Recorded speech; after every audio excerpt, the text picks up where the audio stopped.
avec le corps du pape François qui est là, qui repose.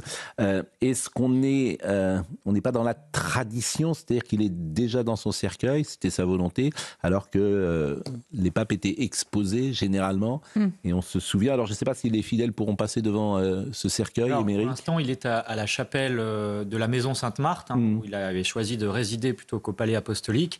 Et donc effectivement, c'est le rituel. Donc là, on est tout à fait conforme à ce qui est. On est en direct, là, je le précise. Absolument. Marine. Ah non, on n'est pas en direct. Pardonnez-moi. Voilà, ce sont des images. Excusez-moi.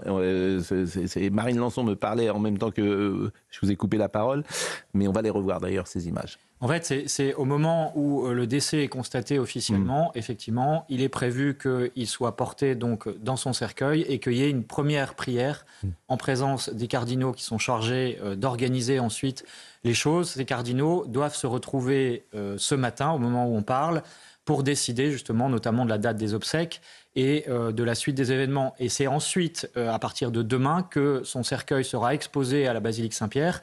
Effectivement, la différence par rapport à ses prédécesseurs, c'est qu'il ne sera pas sur un reposoir, en hauteur, donc en majesté, mais au contraire à terre, au sol, voilà, par volonté d'humilité, tel que le pape François l'avait exprimé dans son testament. On a aperçu évidemment dans le cercueil sa main et cet anneau pontifical qui est coupé immédiatement au moment de la mort. Pourquoi est-il coupé ? Eh bien, il doit être détruit. Alors, c'est très symbolique parce qu'à l'époque, il servait à imprimer son sceau sur les actes magistériels, donc qui étaient sous son autorité et qui engageaient toute l'Église.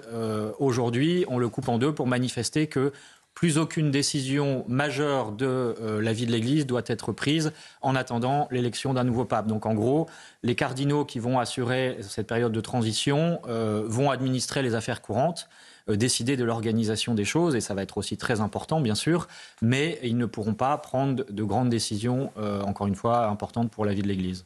Une image également qui était frappante, dans la résidence personnelle, c'est Sainte-Marthe, où de la même manière, on a fermé les appartements du pape. Il y a une vidéo qui a été diffusée par le Saint-Siège, effectivement, c'est très émouvant. On voit les scellés qui sont posés avec, là aussi, le sceau de cire, qui fait que plus personne ne peut rentrer.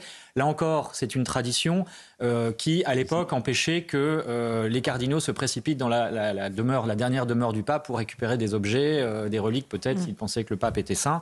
Et voilà. Et on a conservé cette coutume, effectivement, de ne plus pouvoir pénétrer dans sa chambre. Les voici, ces images.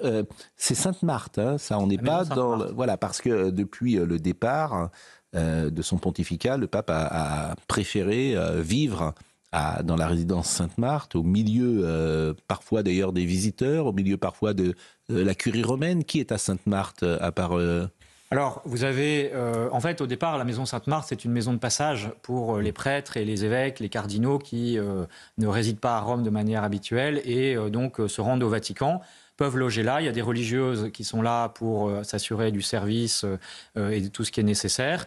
Mais effectivement, c'est une maison qui est très moderne et qui n'a pas le charme du palais pontifical qui date du XVIe siècle. Donc, il avait fait ce choix, je crois, pour ne pas justement être trop isolé. C'est le danger quand vous êtes à la tête de l'Église ou quelle que soit l'institution d'ailleurs, du pouvoir en général, c'est de se couper un peu du terrain. Et lui, il voulait vraiment continuer à pouvoir discuter familièrement avec tout le monde, avec tous les autres de passage. Il ne vivait pas là où les autres papes avaient vécu et il ne sera pas enterré là où les autres papes sont enterrés. Et il y a deux manières, évidemment, d'analyser ça. Soit de dire une forme d'humilité, pourquoi pas, soit de dire au contraire c'est un très grand orgueil de ne pas s'inscrire dans la continuité. C'est comme si vous, dans votre famille, vous disiez moi je ne veux pas être enterré avec les miens. Je vais être enterré tout seul. Et c'est intéressant là aussi parce que ça montre une psychologie et une analyse qui peut être différente. Chacun peut interpréter comme il le souhaite. Il y a une troisième hypothèse aussi. Les deux, effectivement, peuvent être tout à fait débattus. La troisième, c'est qu'il a voulu être enterré au plus près de cette icône de la Vierge Marie qu'il aime particulièrement, parce qu'elle a sauvé le peuple romain au début, dans les premiers siècles du christianisme. Et à chaque fois qu'il partait en voyage, il allait se recueillir au début et en revenant devant cette icône. On sait qu'il a une piété mariale extrêmement forte. Et donc voilà, il a voulu être enterré au plus proche. je pense que la troisième explication, en tout cas de mon point de vue, est la plus pertinente. Aymeric Pourbet est avec nous. On peut vous écouter sur Europe 1 le dimanche à 13h avec Enquête d'esprit, évidemment sur CNews. Et je le disais tout à l'heure, c'est vrai que c'est tout à fait sidérant, frappant de voir les audiences aujourd'hui, que les émissions que vous animez rencontrent un public important. Et c'est dire qu'il y a sans doute aujourd'hui un désir de transcendance, de spiritualité plus fort dans notre société. Charlotte Dornelas, je disais mort ratée, vie ratée. Et c'est une expression qui m'avait beaucoup frappé il y a très longtemps. Je crois que c'est François Mitterrand qui l'a dit ou pas, je ne sais pas. Mais il y a dans cette mort quelque chose qui frappe l'imagination, qui est symbolique et qui restera. Ah bah bien sûr, c'est-à-dire un pape qui meurt le lundi de Pâques au matin, à l'aurore, c'est incroyable. C'est-à-dire qu'après toute la semaine sainte, la résurrection, voilà, entre dans la joie de ton Père. Je pense qu'il n'y a pas de jour plus joyeux au paradis que le jour de la résurrection.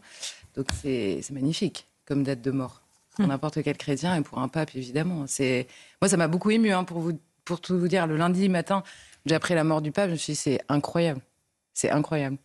Enfin, si, c'est croyable d'ailleurs, c'est pas tellement le mot, mais c'est magnifique, voilà. C'est magnifique. Et quel signe vous y voyez ? Bah, j'y vois moins un signe que je sais pas, c'est le dernier cadeau de Dieu pour son serviteur.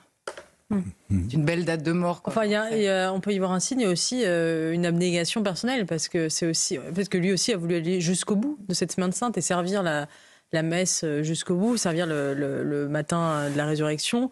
Il a fait tous les offices. On sait que ses médecins lui avaient dit de se ménager, de prendre 1 ou 2 mois de repos, qu'il n'en a pas tenu compte, qu'il a voulu continuer à être présent. Donc moi, j'y vois aussi une forme de, quoi qu'on pense de ce pape, une forme de volontarisme et de dévouement à sa tâche qu'on ne peut certainement pas lui contester.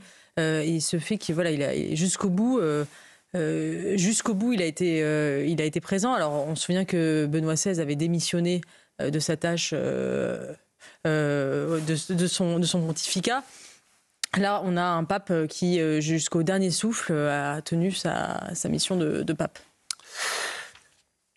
Richard Millet, vous qui êtes écrivain et qui venez régulièrement nous voir, est-ce que vous voyez dans cette mort quelque chose de littéraire, pourquoi pas ? Littéraire, je ne sais pas, mais je pensais en vous écoutant, non pas à Mitterrand, bien sûr, quelle horreur, mais à Rilke, ce poète.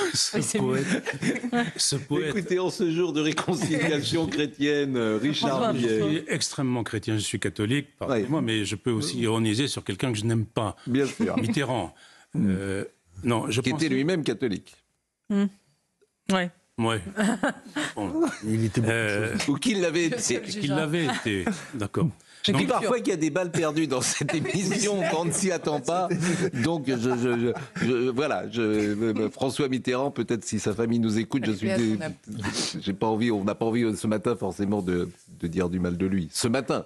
Mais reprenez la part. On évoque Mitterrand en un tel jour. Oui, non, mais parce que la mort, je pense que dans l'imaginaire, lorsqu'on pense à lui, on pense à cette mort qu'il a mise en scène. Et c'est pas rien, la mort celle qu'il avait mise en scène. Je voulais vous dire, le poète Rilke, immense poète, disait Seigneur, bien qu'il ne crût pas, il disait Seigneur, donne à chacun sa propre mort, une mort personnelle. Et contrairement à d'autres, beaucoup d'autres, même d'autres pontifes, François a eu une mort personnelle, et c'est ça que j'admire. Et j'avais les larmes aux yeux. Pourtant, j'ai beaucoup de critiques envers ce pape, beaucoup de choses, on en parlera peut-être tout à l'heure. Oui. Mais j'avais les larmes aux yeux hier. Voilà. Je vous propose de voir peut-être quelques sujets avant de parler effectivement des critiques qui existent et de réentendre la voix notamment de Philippe de Villiers qui hier dans ce concert de louanges a fait entendre une musique très différente. Mais d'abord voyez le sujet de Barbara Durand-Caramona qui nous donne les dernières informations venues du Vatican.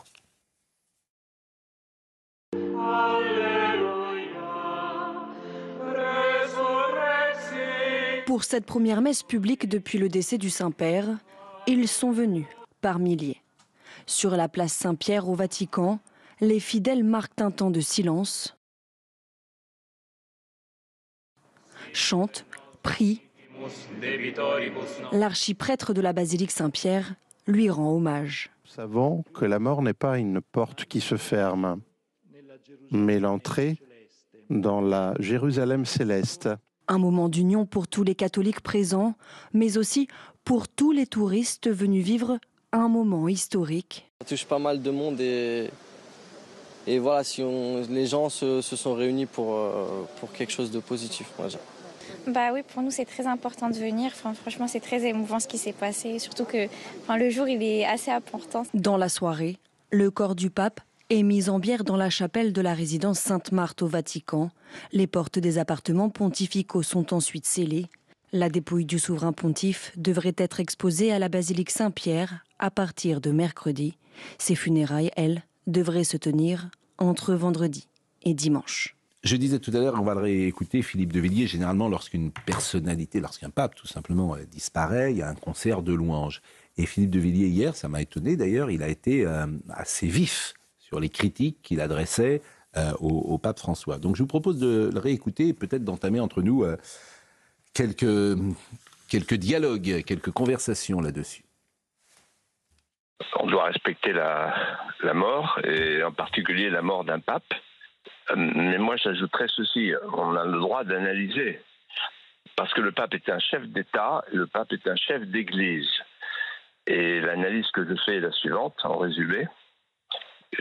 Comme chef d'État, je lui fais 2 reproches qui ne sont pas minces. Le premier, c'est qu'il a toisé la France. Il lui a montré du mépris. Auprès du cardinal Aveline, il a bien insisté en disant « Je suis à Marseille, je ne suis pas en France ». Et qu'est-ce qu'il voulait dire par là? Je viens visiter une ville multiculturelle. Il voyait d'un bon œil l'islamisation de l'Europe. Il a traité de vieilles filles stériles, et le fait que l'Europe s'islamise était pour lui une bonne nouvelle. Comme chef d'église, là encore, je lui fais 2 reproches. Le premier, c'est d'avoir poursuivi, persécuté les chrétiens de la tradition, ceux de l'église de notre enfance.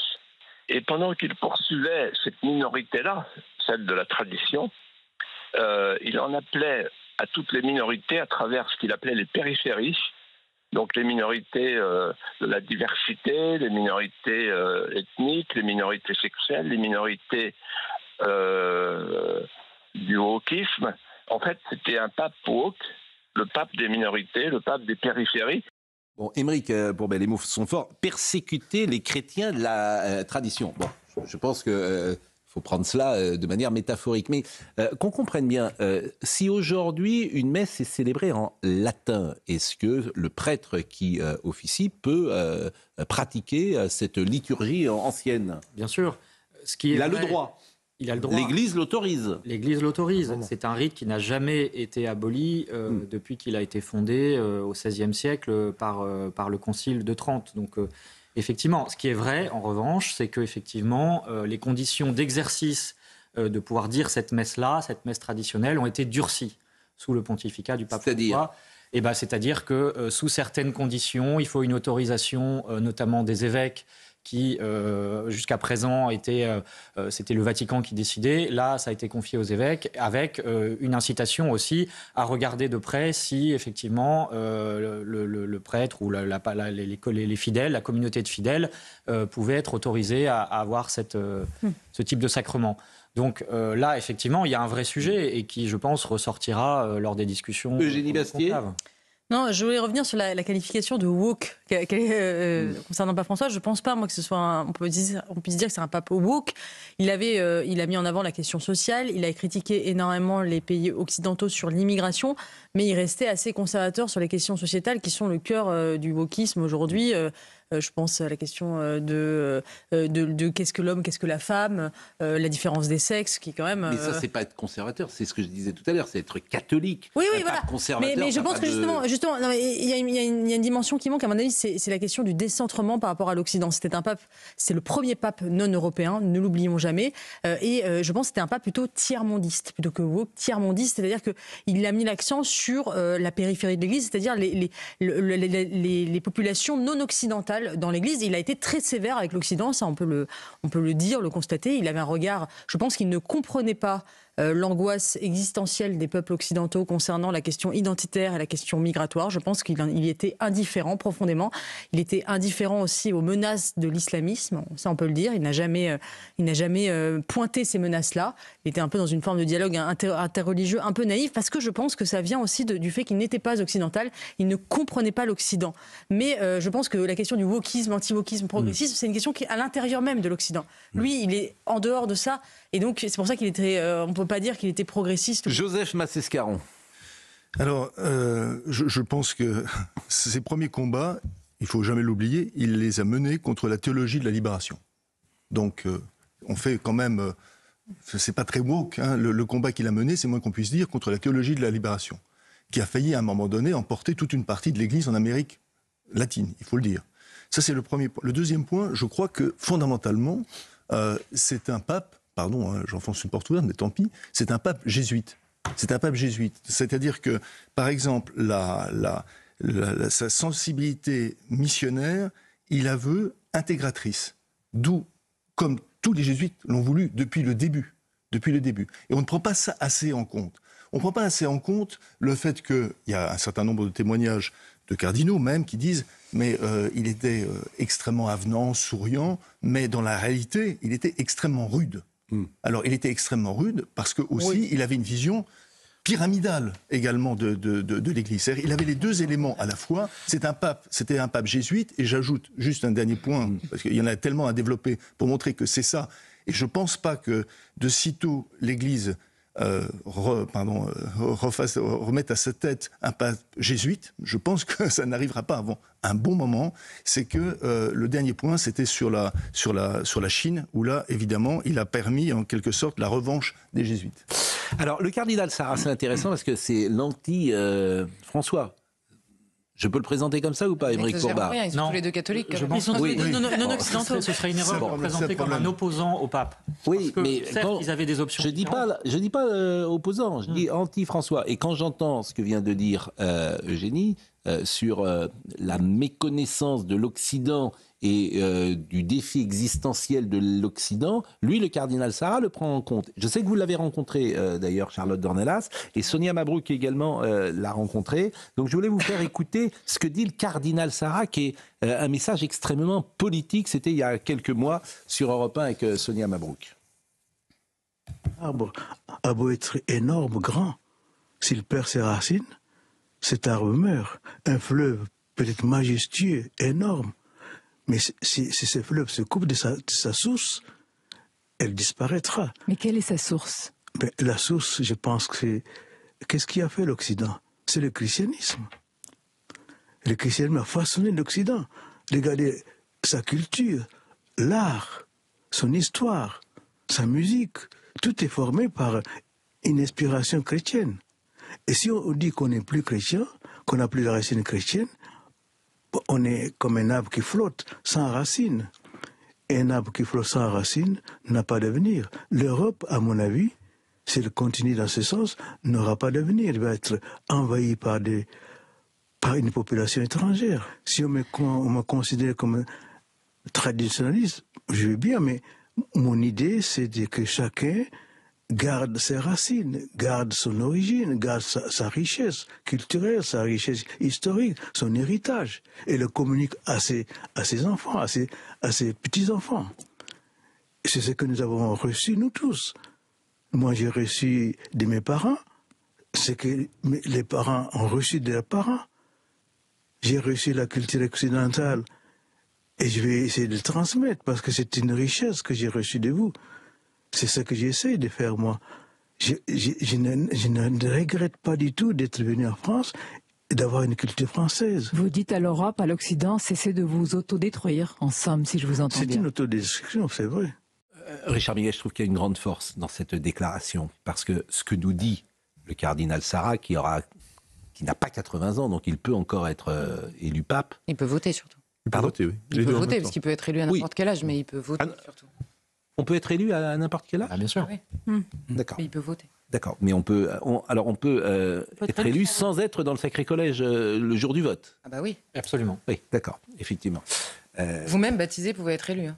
Oui, en soi. En soi. Bon, Je ne sais pas bon. si on le souhaite pour lui. Bon, je n'avais pas cette ambition. Non, il nous dit en sous-texte que les sociétés multiculturelles sont en difficulté et peut-être même ne peuvent pas vivre. C'est ça qu'il nous dit. Il nous dit l'Occident doit garder ses racines chrétiennes, comme l'Afrique doit garder ses racines, comme chaque monde doit garder ses racines. C'est tout à fait logique. C'est tout à fait... c'est d'une authenticité extraordinaire. Le cardinal Sarah, j'ai lu un livre d'entretien avec lui, il disait que sans la colonisation française, il ne serait presque rien. C'est un Guinéen, n'est-ce pas?